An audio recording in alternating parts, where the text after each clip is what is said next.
Hello and welcome to the Wolf Den Podcast, your home for competitive Digimon TCG discussion and news. I'm your host Nako, joined by my co-host Zenitsu. This week, we will be discussing the results of the Play TCG DC1 event as well as the November 11th restriction list update. We are now available on all podcasting networks, including but not limited to Spotify, Apple Podcasts, Amazon Music. Find us at Wolf Den Digimon TCG. And we're also on YouTube under Zenitsu and on Twitch at twitch.tv/Zenitsu. So, today we're going to start off with going over the Play TCG results. We do have that update for us. Um, it's basically the only event of North American significance for BT10 because EX03 comes out so shortly thereafter that this is the only real snapshot of what we get of just BT10. Though, as we have mentioned quite a few times, that EX3 doesn't change a whole lot. It mostly just adds to the list. But I guess now that's not so much true because, as you'll see a little bit later when we get into the actual restriction update. So before we get into that, going over the Play TCG data, there were 233 participants. We have to remember this is a DC Cup, so the event was just more expensive to buy into. Too The expensive. prizes, I yeah, it was like 70, $80 for playmats and promos, and then the chance at some better promos. Um, so it was something a lot of people didn't feel like they needed or wanted. And the funny thing is, they actually increased the cap from like the usual 512 to like 700 something. And it just goes to show that maybe this was the wrong event to do that with. I think like Ultimate Cups and other events were a little bit more lucrative. I think just the sheer high price point was definitely a deterrent, especially with Ultimate Cups and store championships going on right now as well. So as far as the actual data goes, first place it was Armor Rush. Second place was Grandis. Third place was Cross Hearts. Fourth place was Metal Guru X or Melga X. Fifth place was Security Control. Sixth place was Alphamon. Seventh place was Cross Hearts. Eighth place was Metal Guru X. Ninth place D Brigade. 10th place Alpha. 11th place Cross Hearts. 12th place Jessmon. 13th place also Jessmon. 14th more D Brigade. 15th Melga X. And 16th Melga/Metal Guru X. So, um, I guess before we actually talk about that, I didn't want to interrupt you. I do think that while it is interesting and good that we have so many different types of events. We have store championships, we have ultimate cups, we have online regionals, we have DC ones. Um, I think that they really need to figure out what they want and kind of decide on.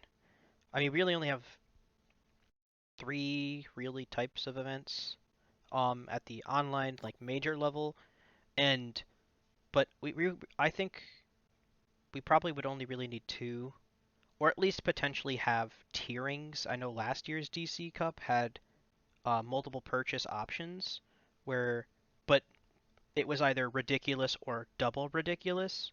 There was You no. just get you just get an extra playmat, and the DCs are most like the majority of them are for Gen Con. They did this last year where it was literally a one-off event just for the people who couldn't do the Gen Con stuff. So it's just timed, I think, really poorly. Last year, it was around the same exact time. I had the option between doing this or Store Championship. Oh, here I it chose to comes. do. Well, Yeah, I know. I update the love the story so scoreboard. much. Yeah, It's been 3 weeks but since we talked about how we almost made nationals. yep.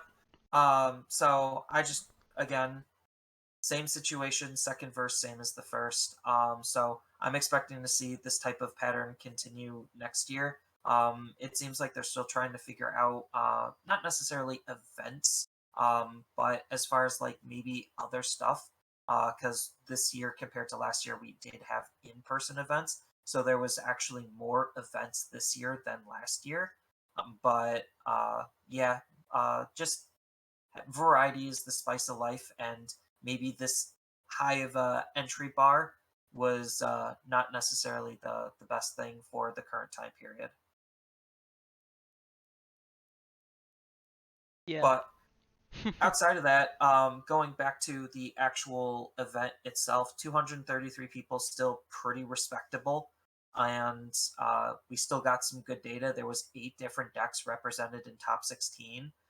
Granted, 4 of them was Metal Guru, and 3 of them was Cross Hearts. I think those were like the 2 most represented out of the top 16. But there was still a pretty wide variety of decent decks that were being represented here. Hmm. So this is interesting. I don't know how to interpret this, but I'm just going through the actual like Best Coast pairings link now, and what do you know what the difference between the blue number one and the red number one is? No.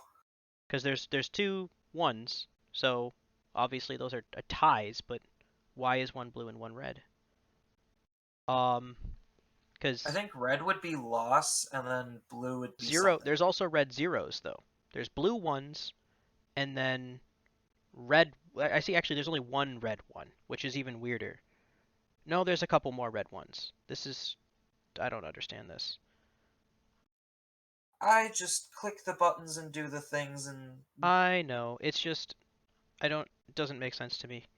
But because assuming yeah win, loss, tie, those are your only three options, unless they were using some sort of technically considered victor at end of game, but still a tie. I don't know because um there are two people that were actually the same record technically, which is why I'm confused about the first and second place players both went completely undefeated except for one tie. The first place player tied in the second to last round, and the second place player tied in the second round. And so neither of them lost, but neither of them only won. And yet, I think, I think it went just by opponent, um, because payout to record, basically. yeah, it went to opponent win percentage. But it's even weirder because the first place player has 22 match points, 70% opponent win percent. Second place player 21 61. Third place 21 59. Fourth place 21 54. So the second, third, and fourth players were actually all tied in points, and those are definitely structured by opponent win percentage. But they awarded an additional point to the first place player for something. And maybe it's the blue one versus the red one, because the others don't have blue Could have ones. been he dropped a game. I don't know. I don't know. I'm not gonna read too far into it. I No, just care this is me about looking looking at at the. numbers. It is entirely irrelevant to the greater issue at hand. Um, so I guess to As begin, this isn't yeah, as exactly where far I thought this would end up. This is not it. It is and it isn't, I guess. Go ahead. So, like, we all were expecting Crosshearts to be this ginormous big boogeyman. The deck seemed extremely insane based on Japanese results, but after some playtesting myself and after some initial, well, this data, it shows that Crosshearts isn't as hyper problematic as it seems. It's insanely good when it goes off, but it still has some woes that it needs to work through in order to, actually go off. It is prone a little bit to bricking. It does have a lot of searching and digging tools to be able to draw lots of cards and be as consistent as it possibly can. But you can get these really awkward openers where it's just like, okay, here is a tamer that I'm getting for no value. Here is a card that I have to play offbeat. Like it's it is a Digimon deck. No deck is ever perfect. Otherwise, it would be basically what we saw in Japan. And instead, we also were over teching for Cross Hearts. That's why Death Exmon's price just went through the roof because it was one of the better cards to play because of Cross Hearts being a tamer wide deck. On top of that, just a lot of other decks were just naturally good into Cross Hearts. So the first place deck, Armor Rush, you just get an early metal. Not I was going to say Metal Guru. You get an early game Magna X, and you basically just shut them out. Like period.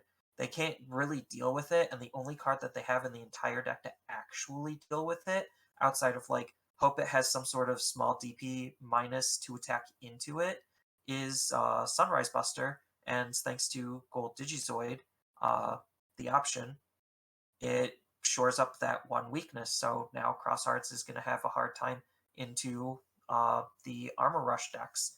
Grandness is still Grandness. It just punches really hard. And I don't know if anyone bothered to notice that Cross Hearts security is pretty weak, but spoiler, it's pretty weak because you're basically just Rookie Rush. Um, I was testing Metal Guru into it, and Metal Guru is pretty good into it just because, again, their security is weak. I could just dump damage, and I can move just as fast, if not faster, than them still. So, like, it goes to show that a lot of these decks still are good into the Cross Hearts matchup while still being good in their own general sense. And a lot of these decks that we're seeing right now in these in this early results, In the the only singular early result, result. yeah, the only result is just that. Like, these are just good, consistent decks that not only are good into Cross Arts, but good into other decks as well. Um, so I do have to make a note here because it you at least you started in one place and ended in a different place, and um, because I feel like the general sentiment right now amongst you know the competitive community has been that Cross Hearts was overrated. Not that it was this big boogeyman. This is not BT5 or BT6 or BT9 where we walked into the format being afraid of something, and then once we got it in our hands, we were even more afraid of it. This is the like everyone that had been playing testing Cross Hearts into Cross Hearts or like with Cross Hearts can tell you the same story that it deck does have weaknesses, especially when like you said every deck we walked into this not necessarily being afraid of Cross Hearts, being 100% prepared for Cross Hearts though. And that's really what this shows is every single deck, I promise you, every single deck was running 2 or 3 cards exclusively for the Cross Hearts matchup, which is just kind of justified at this point. And but because of that, it isn't that dominant. If every deck can afford to just run 2 Death X is honestly the most consistent tech card I've seen. Like especially at my locals, it's like the joke now. Okay, I'm gonna start building a deck, two Death X. What deck? I didn't even tell you what I'm building yet. Exactly, like 2 Death X, and then start from there. Okay, what color am I gonna play? You figure that out after you sleeve up your 2 Death X, and it's because it's just so true. There are too many Cross Arts players. There are too many. Like it's so easy to play Death X against Cross Arts, and while it like the uh geniuses would the player point out like, oh, it doesn't actually stop Death X. It doesn't do anything into Cross Hearts. Like, yes, it does not do anything into Cross Hearts. You play it, and then they can still win the game on the next turn if they have their pieces set up. But it also is really annoying, and it's a lot of pressure for a Cross Hearts player to know that they can't, even in their worst case scenario, rely upon Shout 5 as like a to stave off aggression if need be. But it's it's not that bad, but we knew that we would all have to deal with it, so we all kind of dealt with it. And this is what that shows: is obviously there's still a couple Cross Hearts players there, but the most winningest deck here is actually like Metal X, Melga X, and as you said, cross-art security is pretty weak, and outside of explicitly Sunrise Buster, you're not going to die to a cross-art security. And if you see your pieces quickly enough, then you just kind of run them down before they can even get their sources and their tamers ready to do any cross-4 shenanigans.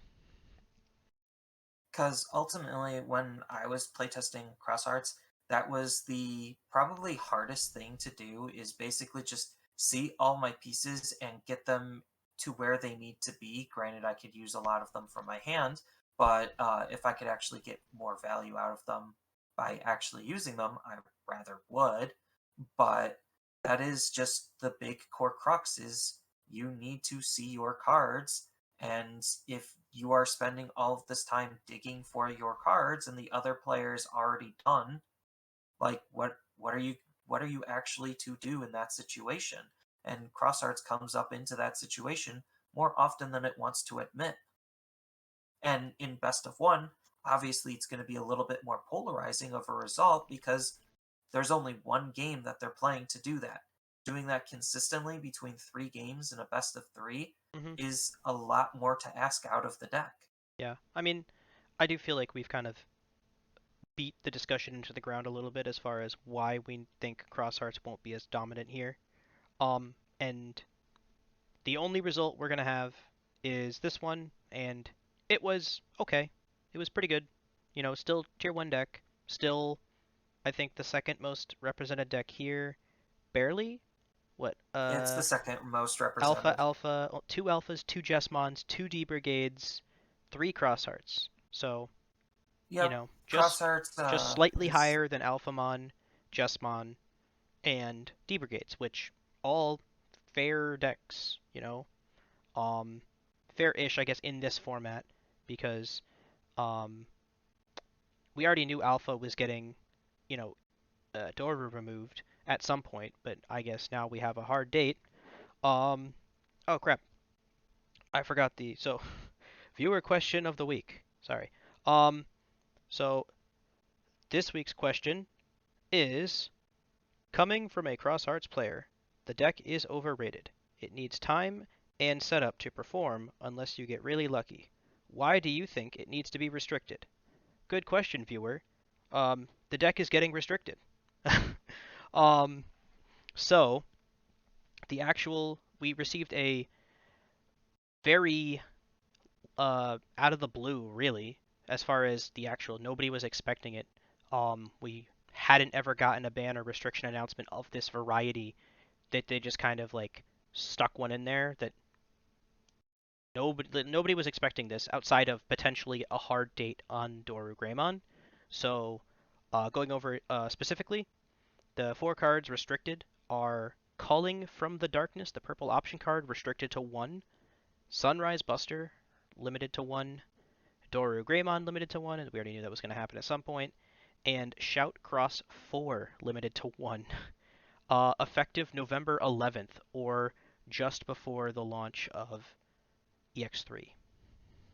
it is the launch of Oh, it is. EX3, I'm sorry. but I thought it was the 19th for whatever reason, but no. that's the other thing. Okay, yeah, that's the tournament. That's not the actual. It'll be an EX3 tournament. So yeah, November 11th is the launch. With the launch of EX3, these cards are restricted to 1. Um, they have. I guess we just take turns. I'll start.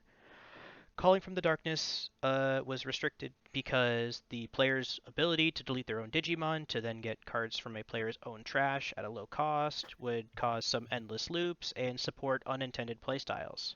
Um, I don't disagree with that logic, but was anyone actually running any more than one Calling from the Darkness in their loop decks anyway?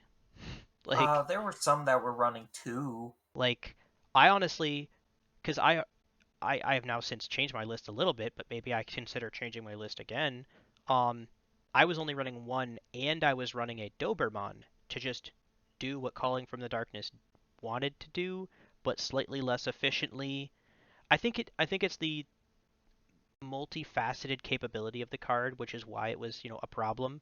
Was that the subtext of deleting your Digimon is not a cost, so you could do it for free if you don't have one.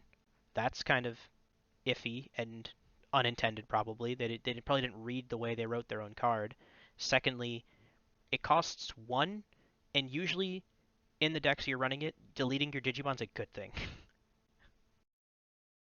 And the fact that you're grabbing back any two purple Digimon, which now we have two color Digimon into the mix, one of them being Death Xmon. As far as a high level one goes, yeah, it is just a card that was like, I don't know, it wasn't like overly good, but it was a very good enabler. And I think they just didn't want to have it enable as much. Granted, it's weird. I made a whole video just going over the news, and one of the things I thought of immediately was like, oh, but Purple has ways to grab this card back. Hmm. So like it's limited to one in the sense that you can only put one in your deck, but like sometimes depending on the deck and the game, you could probably actually play this card 2 to 3 times. Yeah. Want to read the next one? Yes. So the next run is going to be straight off down the list, Sunrise Buster. So Sunrise Buster is the 5 drop red and yellow Yeah, you don't option have to read card. the card, just read the reasoning. Yeah, We should all know what it is and by now. yep, and the reasoning is this card has powerful DP reduction effect along with the effect to play Tamers. Therefore, the output of this card is greater than intended for some decks, and for this reason, they decided to restrict it to 1 copy per deck. So the 3 big decks that come to my mind that were abusing this card: A, Cross Hearts; B, Security Control; and C, For um, Secon even running it? I don't really know of any Secons that everyone that I'm it's basically just Mastamon decks without a Mast and not even not like Ophanialu blah blah blah. It was like no, it's just Magna Angemons, Venusmons, and then purple yellow. I don't know of any yellow red security control anymore. That's like so there 8 months there ago. was there was a reason to run red eggs to splash this card in. Yeah, Um, I mean that was like a yellow hybrid but thing. the other deck that would consider running it outside of like red yellow hybrid slash Rise Greymon is Sakuyamon. Mm, And Sakuyamon can just yeah. abuse this card wholeheartedly. Oh, I could play it for free, don't care about its color restrictions because Sakuyamon Maid Mode is a card that just bypasses that and then shoves it right in the security so that way you could trigger its security effect again. You're Yeah. not running that many tamers to make it like work, but getting extra Rikas out is still pretty valuable for that style of deck. I mean, well, so I think this is again just a product of the using the Japanese data to justify their ban lists. Um, the card was a problem in CrossArts, which everyone because again, it was a very short length of time, and it's something that we don't deal with, so it's something to that we aren't as familiar with. But for the first 2 weeks of BT10, CrossHearts was a bad deck, really bad deck, because of the consistency issues we've mentioned, on top of the fact that people didn't build it as Cross 4 as their big boss mega. They built it with Cross 5 in mind, and not that that changes the list too much. The entire idea of waiting to your Shout 5 as opposed to just Shout 4 spamming is it a playstyle difference enough to make the deck way worse.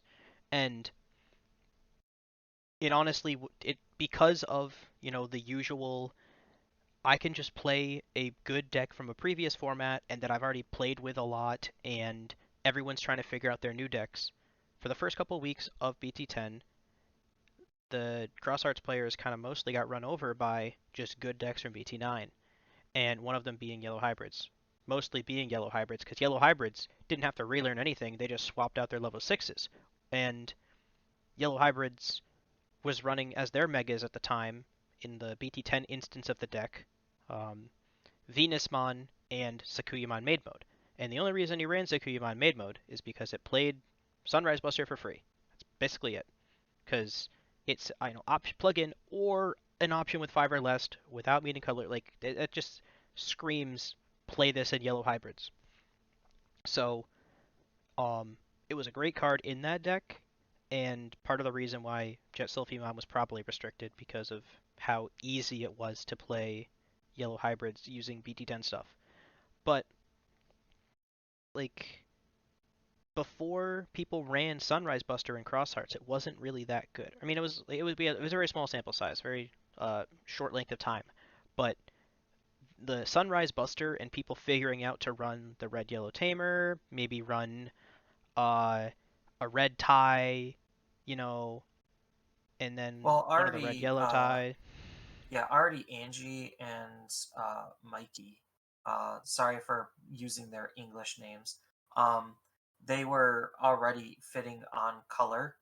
hmm Um, You just add a so it couple more was Red Yellow because Sunrise Buster cares only about Red or Yellow Tamers, and then right. it just lets you cast it always. You're already running a yellow egg and red tamers.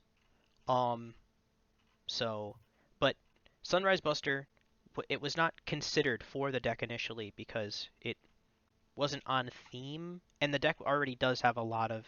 It's pretty tight already as far as all of the auto includes, the four of each, respective thing.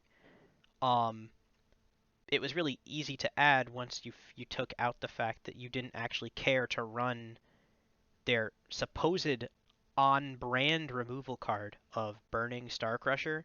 I know no one's ever heard of it because it's bad and no one plays it. But it lets you choose a level 4 or higher Shoutmon and then delete an opponent's Digimon with DP less than or equal to that Digimon. And then security effect is just play some cards. Um, it's bad. Way, way, way worse than Sunrise Buster.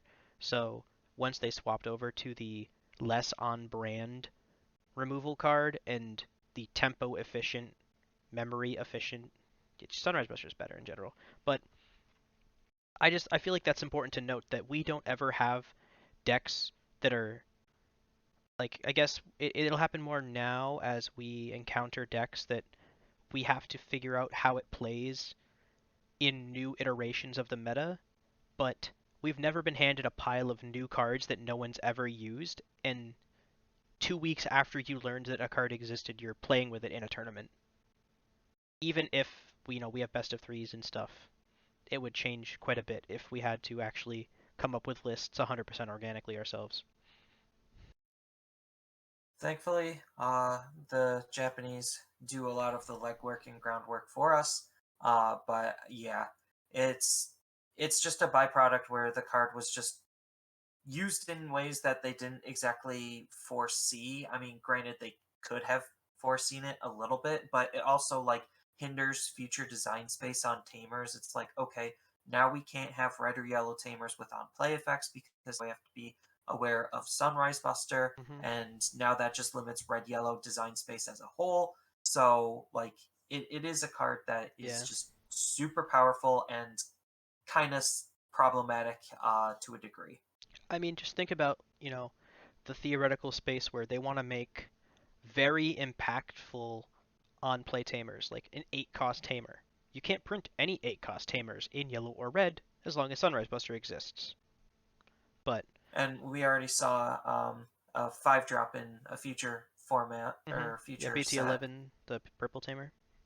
Yep, yellow, purple. Um, so moving on, really don't have much to say here. Dora Greymon we knew was going to get restricted. Um, their reasoning is specifically uh multiple copies can easily be placed under Digi, adding multiple security plus ones, and then it's powerful when Digivolving effect. So, yeah, it was just kind of too much in one card. They acknowledged that. Um, I know a lot of people have brought up like, oh, like it's an X antibody. We're gonna be used by other black X antibodies, and I think by the time they really return to black X antibody as a concept, it would have been power crept enough already that this might have not been that good. But maybe the next iteration of Doru Greymon we get that instead of getting both the protection and security plus one, it'll maybe just be a better protection or maybe a protection inheritable like we've seen with the Greymon or like Were Garurumon stuff. Yeah, because like the way Alphamon wanted to play, it only needed that one turn because it was using the Security Tech Plus or any other Security Tech Pluses plus multi attack to basically just break all of their security and then just sit on a ginormous blocker that they just could not physically remove in any capacity because you have options to shore up even more protections. So it was just like, oh, you just can't touch my Digimon. You can't even get past my Digimon, and now my Digimon's just gonna straight up kill you. Congrats. So why don't you go ahead and start the last one? Yep, and the last one is Shoutmon Cross 4. So the reasons that they listed is due to its effect that allows the reuse of the requirements for the end of attack Digicross. This card can be used to string repeated attacks at a low cost, just having multiple copies in the player's hand. Then its on play effect also gives the deck a stronger than intended advantage to Crosshearts decks, increasing the amount of cards in your player's hands. So to just balance, they restricted it to one. The card is kind of like Dorugreymon, it just does too much. The fact that the end of the attack just shoves all of the sources back underneath a tamer and unsuspends a tamer to then reload, and the card with Digicross fully costs one, is just absolutely mind-boggling insane. Yeah, So it's like it's a big it's too fucking much. whiff. Like there were so many ways to make this card balanced, and like honestly, I feel like it'd be a disservice to try and list them off here because not all of these concepts are organically mined. Anyone with any amount of like card game knowledge can look at this and find a way to make it balanced. Step one, don't make the cross digicross, a one. It's one of the like the shoutmons are kind of exclusive as far as they have many digicross elements, Shout 4 having 4 of them, Shout 5 having 5 of them, but um, you know, having all of these very specific things sounds difficult in theory, but with the entire save mechanic, it isn't that hard. And then, once you see one instance of each rookie, you just are Shout 4 spam and you win the game because you've already attacked 4 times with your other 4 shouts, or maybe 3 times because Taiki puts a source underneath Taiki or whatever. And but you It's realistically, usually 2 to 3 times, that's what yeah, I that mean. you Like attack with your you're still rookies. rookie rushing, and then the fact that because Shout 4 would be a good card even without the fact that you could just do it up like technically 4 times a turn. If you could just for one cost swing, you know, and then it doesn't unsuspend Taiki. Even if you just end of attack, tuck all the sources back, pass turn, that would still be a good card. But it wouldn't require the restriction that it needed because now your win condition and the unknownness of my opponent has seen one of every of his Shout 4 pieces, and he has a Taiki. He now wins the game if he sees as many Shoutmon 4s as he wants to. Yeah, the my thing is just cut out the unsuspend the tamer in general because you have Kiriha that unsuspends, and then in BT11 you have more tamers that allow you to use your tamers for Digicross. So it's just It breaks the the whole fact that nature of the deck and the mechanic because like it's one of those things where you read a mechanic and you're like, oh, this is so there's an inherent cost associated with I will play this and I can basically pay a card advantage that something that is fairly staple in Digimon is you never really go down cards in hand as frequently as long as you're not hard playing everything. Every time you Digivolve, that card replaces itself. A lot of cards replace themselves in some way.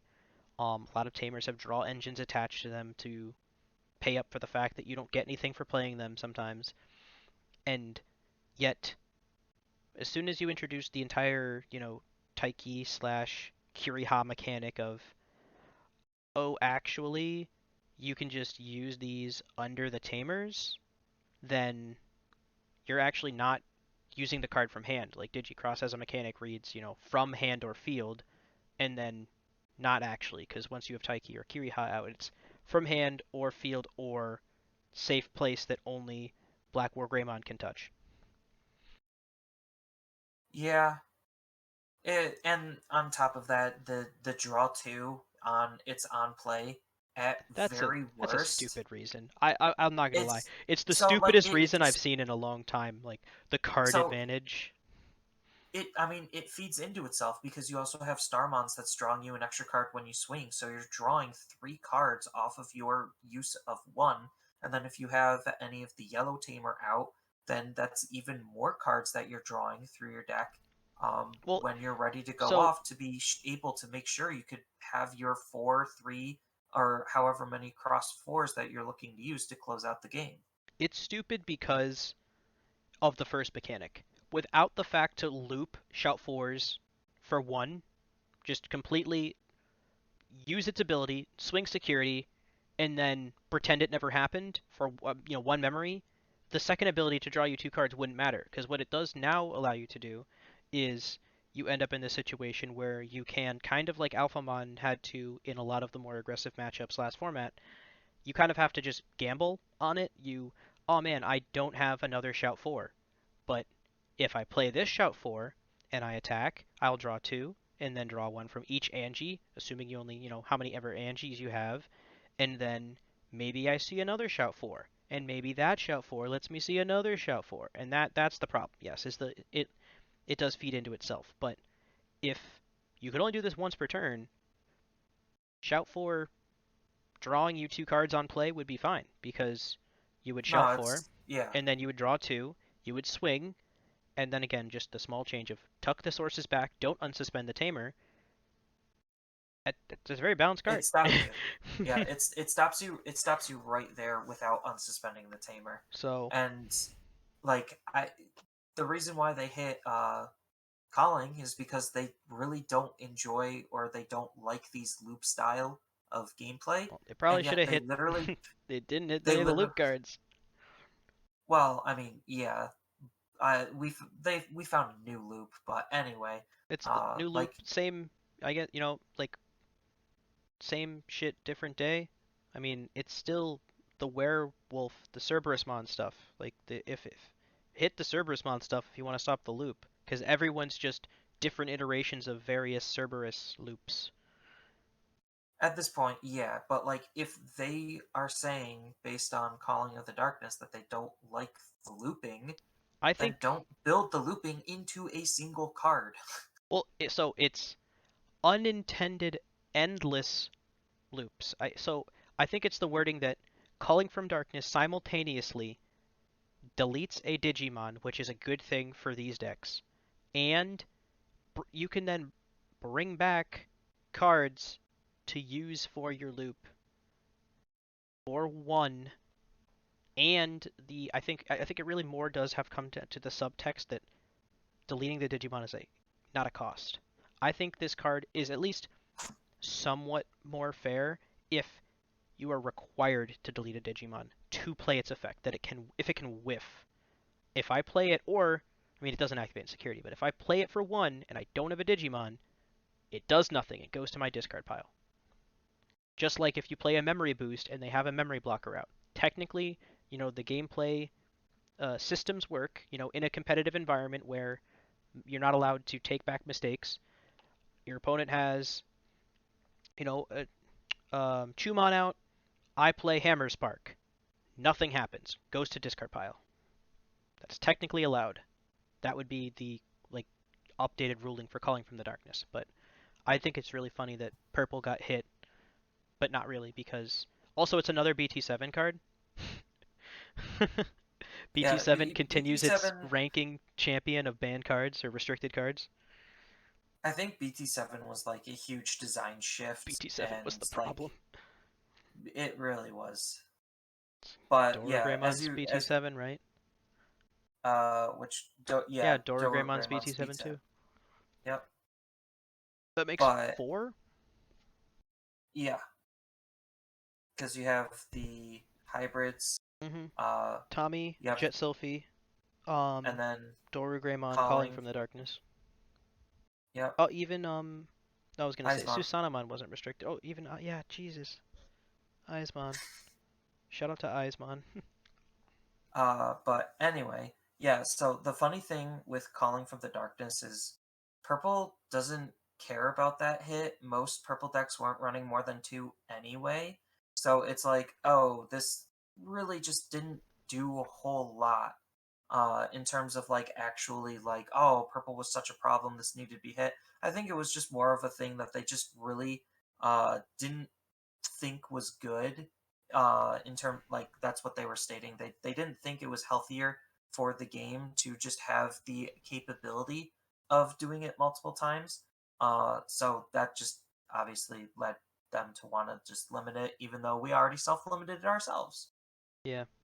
Um. So this almost kind of gets onto a like second segment. Um. We might run a little longer today, but I feel as though it kind of needs to.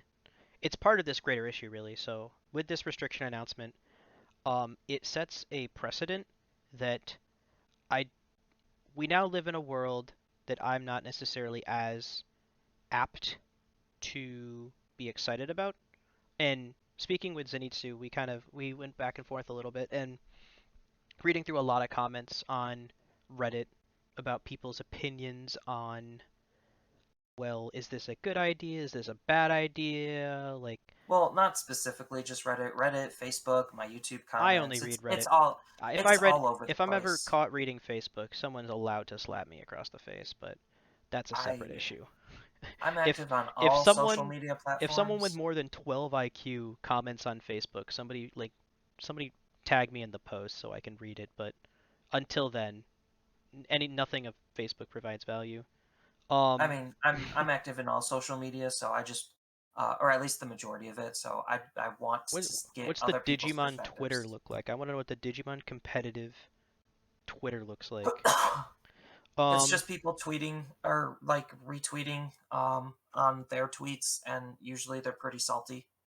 so anyway, um, that they're just it's a fairly nuanced thing that we're now encountering, and um, I kind of wanted to just, you know, not reenact, but put out Reiterate. put out a version of our conversation for this because I feel like many people are having the same conversation and, giving a voice to their opinions and potentially allowing them to form their own. Because I am of the mind, I guess, just, subject statement, this ban at this time, I guess, the most sane comment, I guess, is that this ban is fine if it was at the beginning of BT11. Um, Many statements I've seen have been along those lines of, I don't have any issues with this, but it should have been at the start of BT11, which is probably the most sane comment I've seen, the most rational. Um, but we didn't. We got it right now. We're getting it at the start of EX3, a hot, 3 weeks after Shout 4 became legal at all. Um, and after a single competitive event, of which it wasn't even the best deck at that tournament. Maybe it was the most teched 4 deck against that tournament. I bet that. We still, there's no hard numbers on that. That's a soft, it's a, prediction. But um, it wasn't the best deck at that tournament, and now it's getting restricted in a format where it probably doesn't need to be, is I guess my take. But also it this type of restriction is very dangerous. I definitely in the same sound mind of agreement where I do think it is just a little too early. At least like if they waited till BT11, we get time to play with the card a little bit more, get some more data on it in terms of our format. Granted, Japan doesn't care about that at all. Um, but disregarding that, like at least in BT11, we do get more Cross Hearts cards to actually replace the ones that we are losing. So at least the deck is still more playable even with the restrictions because right now everyone's just snap getting King Shout, and he's the only replacement card that we have for Shout 5 or not Shout 5, Shout 4, because he's fitting a very similar bill, just obviously not as good. Um, and then obviously without the removal card and being able to play the Tamer, the removal suite's going to change a little bit. So it is going to be a functionally worse deck that it really didn't need to be, because again, BT or EX3, there's just more decks to play. So who knows if any of those would actually have a bigger impact in the English format than the Japanese format. So there's also that factor. But I do feel like, based on just being in the Bandai sphere, I was paying attention to a little bit of Dragon Ball Super, and their announcement came literally at the exact same time as the Digimon one. If anyone's unfamiliar with Dragon Ball Super, obviously it's another Bandai card game, and well, Bandai likes to keep everything in house. There is no English branch, English division for anything. So it could have just been the same person that was just like, okay, and upload Digimon, upload Dragon Ball, done. Um, so I have no idea the inner workings exactly, but that's something that actually did cross my mind, is like, maybe it's a similar person, same person who is doing this type of stuff. So I think the dangerous precedent here is that we now live in a world where nobody is safe. And not that nobody was safe before, because people, cards have been restricted, but it wasn't. So, Jet Sylphimon was restricted 6 months after it was at the start of BT9. It was a BT7 card, 2.5 sets later. Um, Yeah, that would and have been like 4 or 5 months.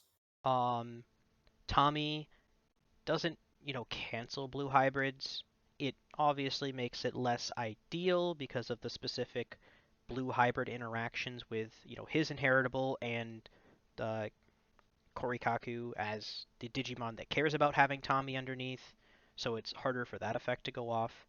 But so Jet Sylphie I think is the greatest example, I guess, or even going far back or further back to Savior when it was the only option for Jesmon, kind of effectively just kills the deck for the time being because what are you going to run? Yes, you can technically run Volt. We all saw that that didn't work and that didn't happen. Jetsmon fell off. Competitively, it didn't exist. And same with yellow hybrids with Jesylphy. But those weren't as problem. I Savior a little bit. People saw the future proofing of that, I think. Everyone saw the writing. Because I think even at that point, the Jesmon starter deck had already been announced. We didn't know what was in it, but we knew it was coming. And Oh my therefore, god, can you imagine Savior with Jesmon GX? When attack trigger or when digivolving ability again? Oh, mm, twice?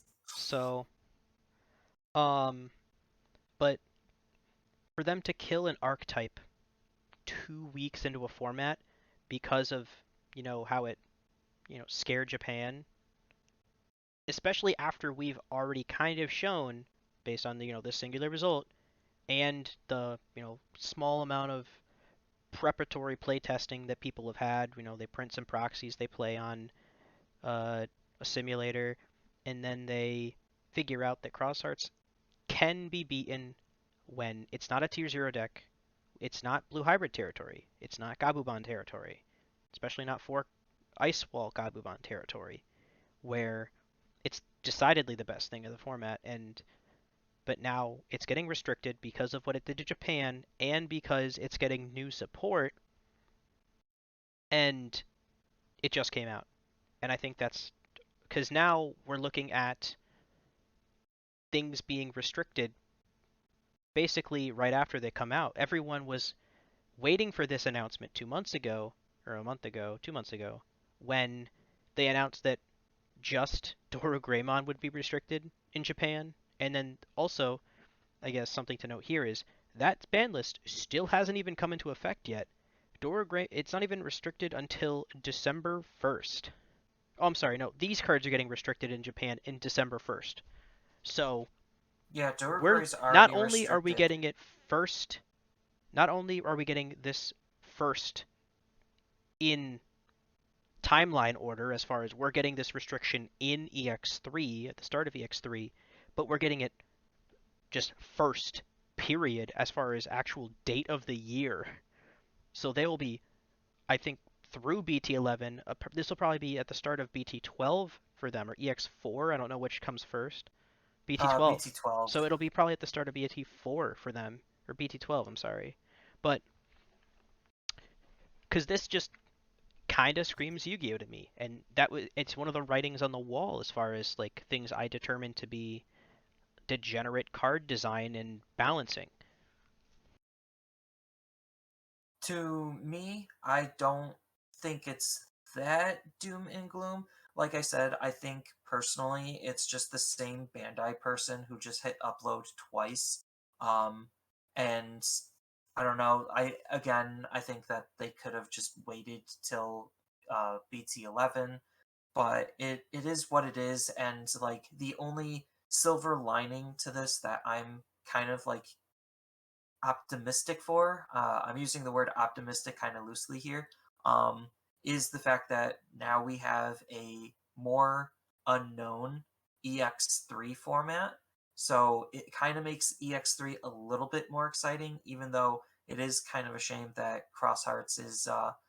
It, I think people are still gonna like hold on to it because of the new stuff that's gonna be coming out, but it is unfortunate that it's gonna be taking a decently long break just because like it's not going to be the deck that people wanted it to be right now.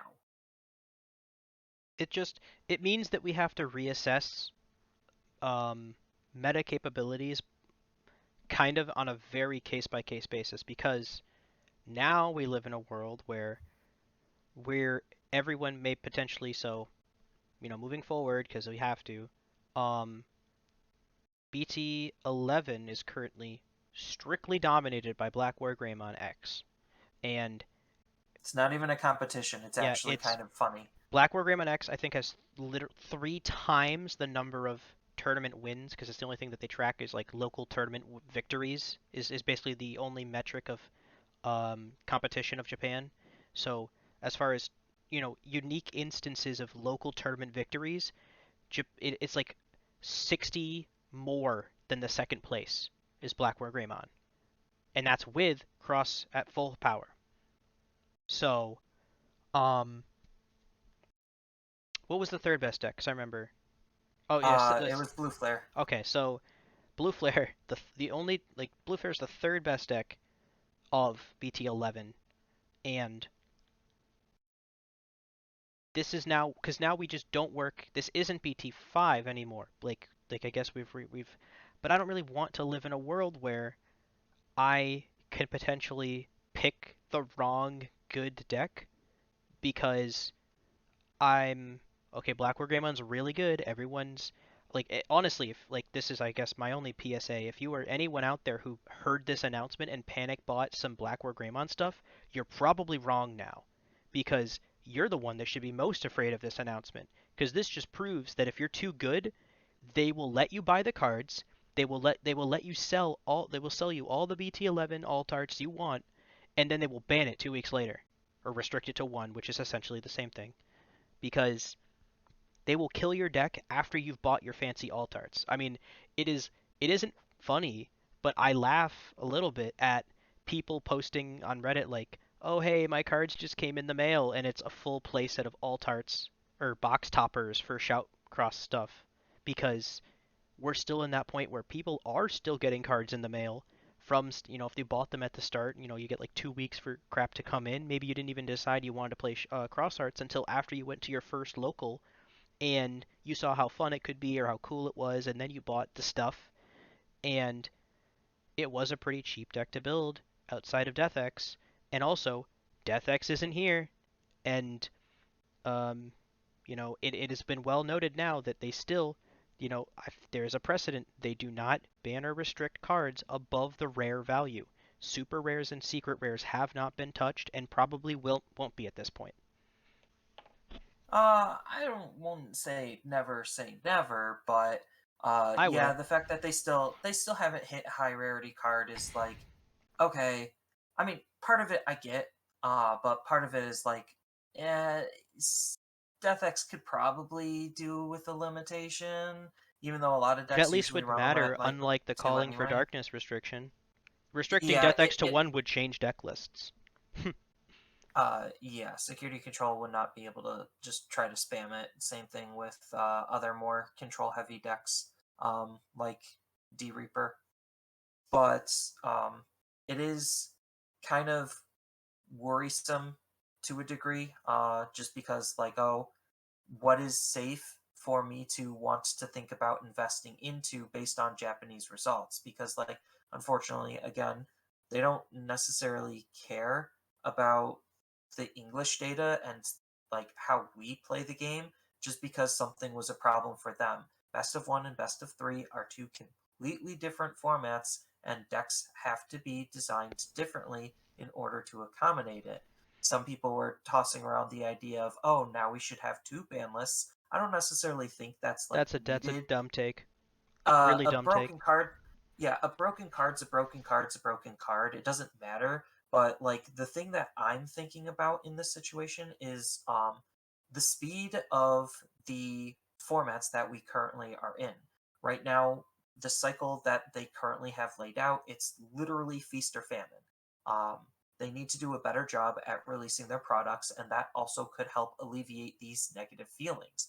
Like we have 1 month, technically 3 weeks of BT10 before going into EX3. Then we have 3 months of EX3 before going into BT11. Then we'll probably have another 3 months or maybe 1 month until the next set comes out. It's like this 3 month, 1 month cycle when they could just spread it out to 2 months and just leave it at that. Like every 2 months, there's going to be a new set just because they release 6 sets a year, not including wherever this reprint set that they're going to do is going to be slotted in. I don't know if it's going to take the place of an EX set or if it's going to be like, I have no idea. But looking too far ahead aside, um, some of the feelings that people are having, which are completely justified, is the speed and pacing of how they release their products. I don't think anyone will ever be happy with the speed and pacing of their products because, as I mentioned, I think one of our like uh, pre-podcast discussions, I literally in the same hour saw somebody say, "Oh my God, BT9 was so long. Thank God that it's over. I almost quit because it was so long." And then the same Reddit thread, another person said, "Oh my God, EX3 is coming out 2 weeks after BT10 comes out. That's way too soon. I'm not gonna be able to keep up with this. I think I'm gonna quit." So pick one. Like, I mean, That's they that's already why I'm have like, they already have what 6 sets a year you said? That's a lot. That is honestly a lot, but they're smaller sets. I think they could really just do to include fewer sets a year. Magic does 4 standard sets a year. Obviously they have a whole bunch of non-standard legal sets. They're basically constantly, spoiling new cards for something, basically always. It's like the 24-hour news cycle now, but um seriously, they could just double the amount of cards in a set and then have the number of sets. well, they're right now what the intention is the EX sets aren't really part of the core sets, so they're They're the still standard optional legal. That's product. why I see Yeah, that. that's the caveat is they are uh They're all they standard legal, are and you're gonna yeah, like you can't they just are tournament legal. I'm not going to use the word yeah standard because there is no other yeah format. they're They just are tournament legal. event legal. Yep. If you walk into a tournament and it's EX3 is now out and somebody pulls out their Bloom Lordmon, you're like, ha, this deck sucks, and all of a sudden, like, well, what is that? It's a Hydramon. Oh no, I choose not to, you know, exert your existence. Or somebody like forfeits against D Reaper for some reason, but they're small subsets for specific purposes, but they are tournament legal, so they're not. It's not a Masters set, right? It's not a unset. It's not a It's not Commander a set set. that you don't need. Sometimes, I depending mean, on the deck, I yeah. definitely I know the entire people do have conversations around multiple formats. Um, I I don't think there needs to be more than one really, but um, the idea of making a non-tournament legal set would be interesting. I don't know why anyone would buy it or play with it because who cares? But um, I don't know. Like if they're gonna make this many sets, like you could just double everything. Like, double the amount of cards, have the amount of sets, slightly increase the price of the box, maybe. I know people are still probably paying above MSRP if you live in the middle of nowhere, but yeah. I mean, but I I'm always happy to see new ban and restriction announcements, but at least all of the other times before, they were kind of better telegraphed.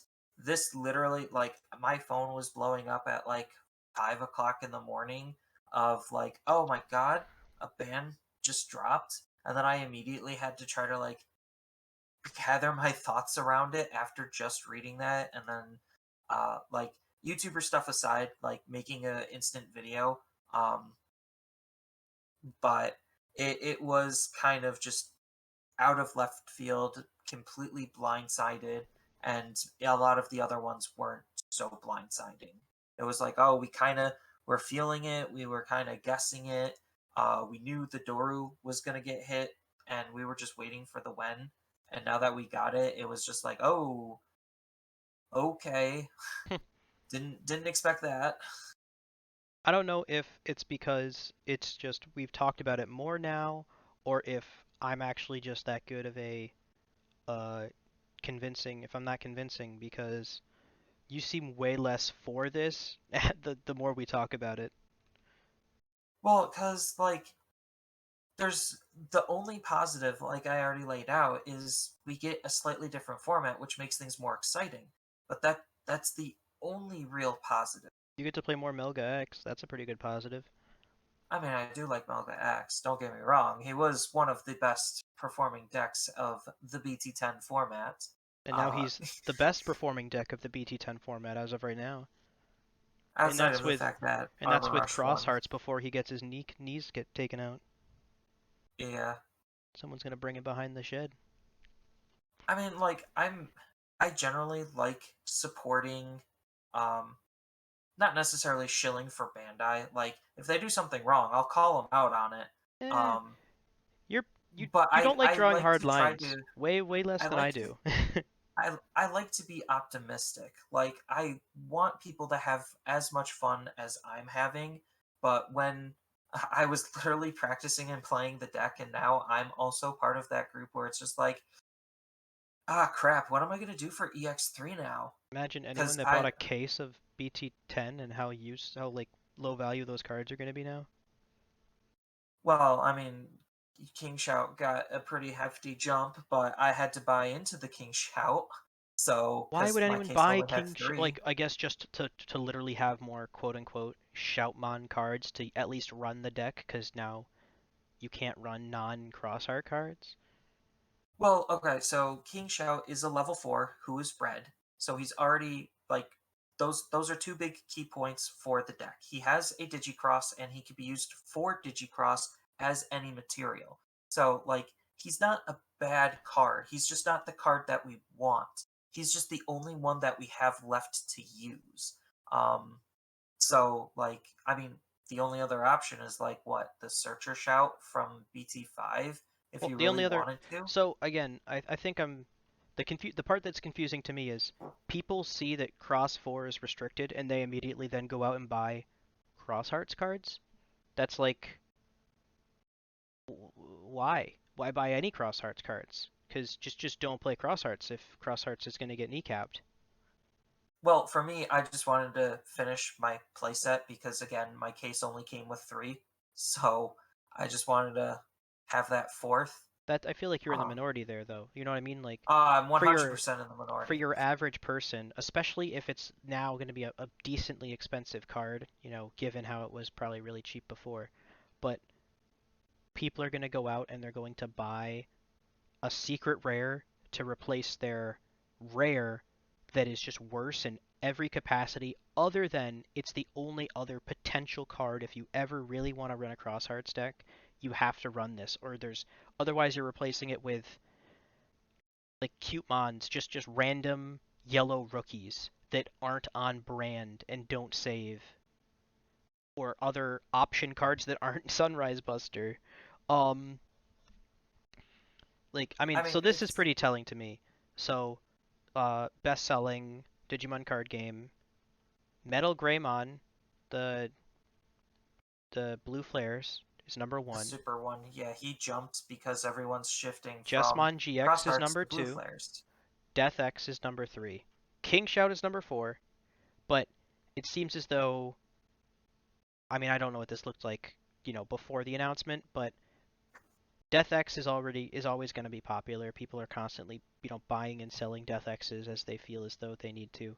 But the number two cards, the top two cards right now, the big winners of this announcement are Blue Flares and Jesmon, and that's what people are buying.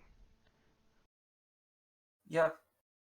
I mean, Jesmon's easy because it has a starter deck, and Blue Flares is, well, Blue It Flares. it doesn't matter how. I mean, I guess that as we mentioned, like it does matter how easy it is to build as far as people playing it. It helps the play rate, but it is a good deck. Genuinely, Jesmon is a good deck.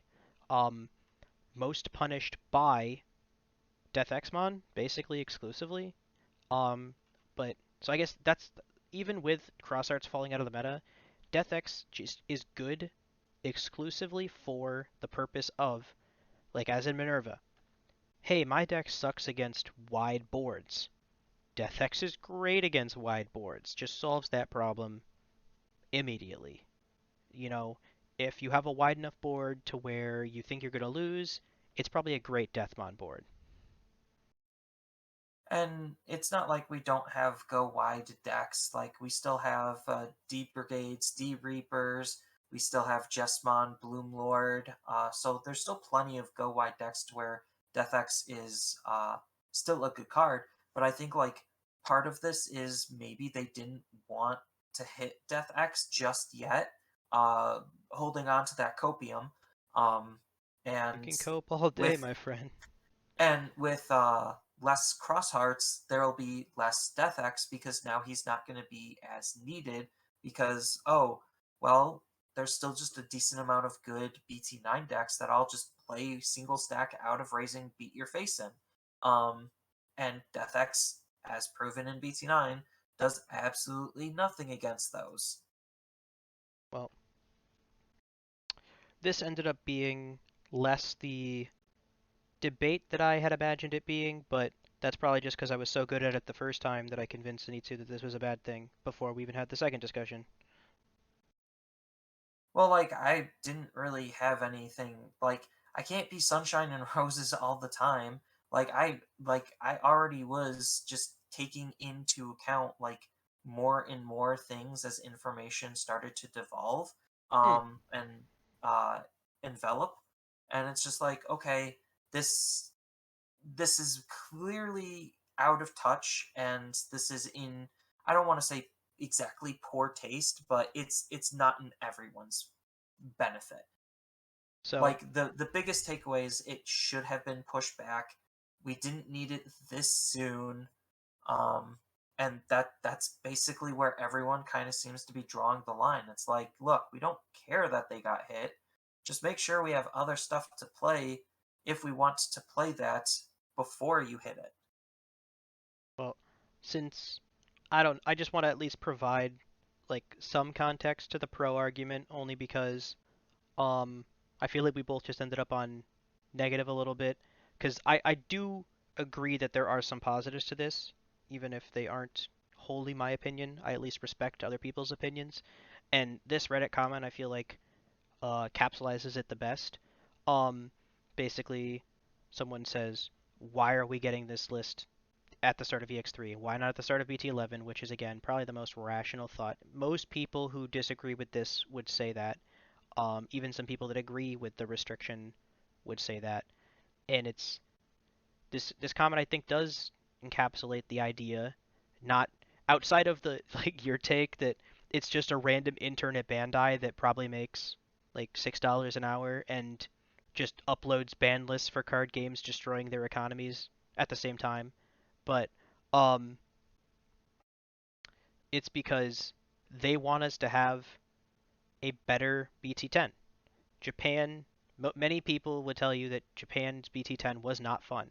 It was way more, and they also had, yellow hybrid Venusmon, but Cross Hearts and it was basically just like these two towering titans with, you know, like the if those are the dinosaurs, then every other deck is the little like marsupials that'll eventually evolve into like humans just scampering underneath their feet. And it was now those decks are completely, meteored with the restriction of Sunrise Buster and Jet Selfimon and Cross 4. So those decks no longer exist. Especially like Crossroads obviously will come back as Anitsu mentioned. It will be a deck at some point with its BT10 or BT11 support, but I would be very surprised if it sees a single tournament top for the remainder until BT11. I would be happy if it did, to be honest. But like the other plus side to this is the fact that they are trying to take a more active interest in actually balancing the game. Because like in the first like year, we saw like literally one ban announcement when And it was so they weird easily could because have it been didn't matter to more. us. Yeah, It was like kind of like they this one though, honestly, I guess. They restricted Argomon level 5 and HPD before it became a problem, because it was yeah. a problem in Japan, and that's kind of what we're getting here. The difference is, the only caveat is, they sold us the cards first. That's the part I really don't like about it. They sold us the cards first and then took away our toys. Yeah, where we already knew going into Special Booster 1.5 that HPD and Argo level 5 were going to be hit, and we had literally 1 week to play with it full power. Um, so yeah, the situations were different, but going back to as I was saying with taking a more active interest, like before this, we only had maybe one ban announcement for the entire year. I'm okay with getting more for more problematic cards as they're like starting to show up because I don't know if it's necessarily them just not double checking their work or if it is actually just unintended interactions.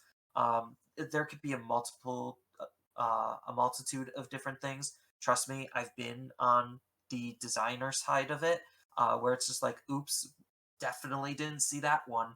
Um, so like it is at least welcoming to see them being more attentive to their own game.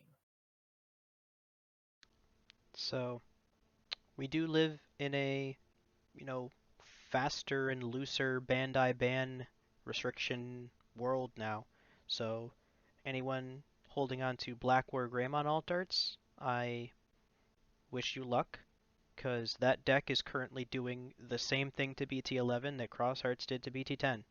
And if that's the precedent, then it's a more complicated issue to solve though, because Black War Greymon There's outs so many moving pieces. it's So yeah, many. it's You it's can't just different, point to one.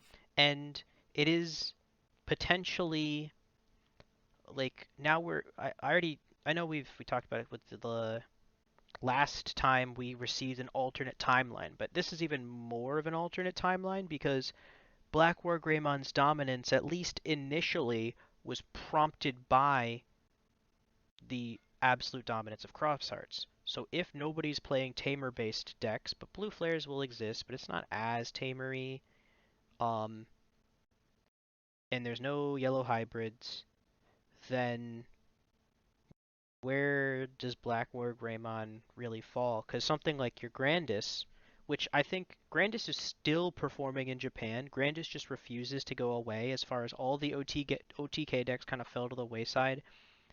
Grandis just refuses to go away. Grandis continues to be like the fifth best deck of BT11, I think. And again, Japan's a best of one. We'll see if that continues to hold true here, though Grandis Did Grandis have two tops? I already forget. Oop. Grandis had one top this event, Okay, so it still exists. and Um, Black War Greymon had no tops this event. yeah. But like, Which is interesting actually. but my fear with Black War Greymon is, he's in a very dangerous position personally, just because like decks want to play their tamers, whether it's a casual thing or that's the focus, doesn't matter. Yeah, even The if you're fact not a that Black War tamer-based Greymon just deck, comes in if and anything, just yeah. and just absolutely demolishes what you were even attempting to do, it's like, cool, I just can't even do that anymore. So like, Yeah. it really starts killing off the drive to even want to play tamers. And right now tamers are already in a very hard spot for a lot of casual decks. I'm using the word casual like, not the Any focus, like any deck it's just Zenitsu a hard recommends on thing his to YouTube channel. no. Like, if they're casually running a tamer, there we go. That's the proper wording. If they're casually just running a tamer, now they just can't, because they'll just get hard punished for literally doing something that the deck kind of sort of wants to do, but not really. Like, it's there to help, and Black War Greymon just completely just annihilates all tamers. Like, you can't even play tamers anymore. It seems like with Black War Greymon, So, and that's then a very unfortunate side effect to how he's performing. yeah, I would at least compare it most to land destruction. Land destruction in Magic is something that is very, very rarely done. It is something that is like almost taboo. They really don't like printing land destruction because of its implications of it restricts your ability to have resources and play the game, and that's kind of the role tamers fill somewhat. Obviously, not to the same, like, you can't actually not play the game if you don't have tamers, but many strategies do rely upon their tamers, such as crosshearts or even just a generic memory tamer, something that gives you access to a set amount of minimum memory each turn. And Blackwork Greymon just comes in and just kicks down your block castle and tells you to pick it up. Yeah, and it sucks that Cross Hearts had to be the deck to force Black War Greymon's hand to be there, Well, they had to because force like more tamer interaction because of crosshearts and the save mechanic in general. And dare I say, have they gone too far? Because uh yeah, only time will tell how it'll actually be in our uh like in our format, but who's to say by the time we actually get to BT11, we might not have another ban announcement that'll affect how Nationals plays and yeah, change BT11 for us again. well, because we were already kind of expecting one. I know we talked about it with our teammates that um there probably should slash could have been one in the January territory, so like 2 months before Nationals, because that's where they did it last year, December, January. Here's your buy, semi-annual ban restriction announcement. But now we know they're not semi-annual anymore. They're kind of whenever they feel like it. Yeah, and it'll definitely be interesting to see where things go. I just hope they don't get too ban happy. I don't think they will, considering how passive they've been for a very long time. Um, but I don't know. who's I to just say that they don't seems make more mistakes and things leak in that that's shouldn't have. that seems very Yu-Gi-Oh of them to just print something, let it be broken, and then just step on it. Oh, well, this isn't meta anymore because we banned it. Not because it Well, isn't I good don't. anymore. It's just we banned it. You know. Well, Um, I don't think they're trying to do it. It's just they could just I honestly think Shout 4 was actually just a ginormous mistake. They could have just made the card, don't unsuspend the tamer. You could do all of the other stuff, just don't unsuspend the tamer. Oh, they unsuspend the tamer. Now they're enabling the thing that they said that they didn't want to do enable. I'm okay. like, Well, okay. you know, Greymon X antibody from BT11. All turns, when this Digimon has Greymon or Omnimon in its name and an effect would delete it or return it to hand or deck, return any X antibody from this Digimon's Digivolute sources to the bottom of its owner's deck to prevent it from leaving play. The effects are getting better. I believe me, I know. And like part of the whole idea on where our meta currently is a lot of it stems from the protections that the Digimon are going to be coming with and how they're actually going to try to keep themselves around. Which is why Grandis is in such a unique position because he's one of the few that doesn't, but he's in a position where he just doesn't care. He's like, I'm going to go in, I'm going to hit hard, and I'm going to walk away.